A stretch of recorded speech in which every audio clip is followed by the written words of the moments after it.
Being that we are in the spookiest month of the year, it would be fitting to talk about the most significant film in horror movie history, The Cabinet of Dr. Caligari. The Cabinet of Dr. Caligari is a film by the revolutionary German director Robert Wien, and his film is a significant film both in general history and in the world of film history. This film is about a young man named Francis as he recounts a fantastic story that takes place in a North German town where a number of brutal murders have been taking place. The reason this film is so significant is because it was the first horror film of its kind and was also the first film in the German Expressionist movement.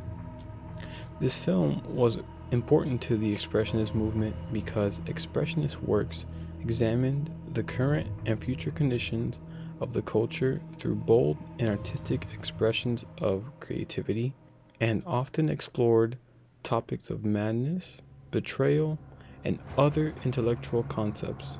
The Cabinet of Dr. Caligari exemplified all of those points. The Cabinet of Dr. Caligari was the first film to utilize surrealistic production design in a major way. The Cabinet of Dr. Caligari is a key work of the Expressionist movement post-World War I Germany.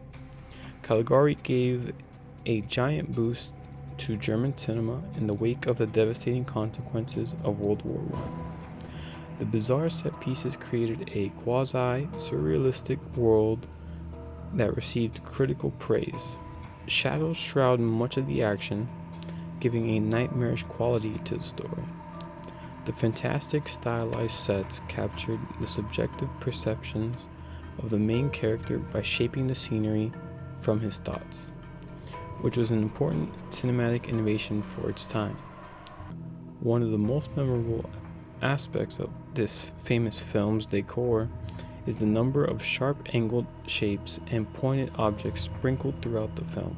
These angles oddly stand out and in return create one of the most jagged set designs in film history. These sharp geometric figures also convey a pervading sense of danger and evil throughout the city, which, in retrospect, can be seen as the paranoid worldview of Francis.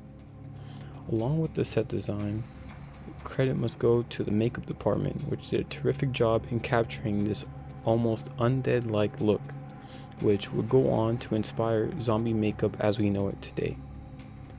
The film's morbid depiction of horror, menace, and anxiety add on to the dramatic, shadowy lighting and bizarre sets and became a stylistic model for later Expressionist films by several major German directors such as Paul Wegener with his film Der Golem, F.W. Murnau in his film Nosferatu, and Fritz Lang with his film Metropolis, which in turn would end up being memorable horror movies in their own rights.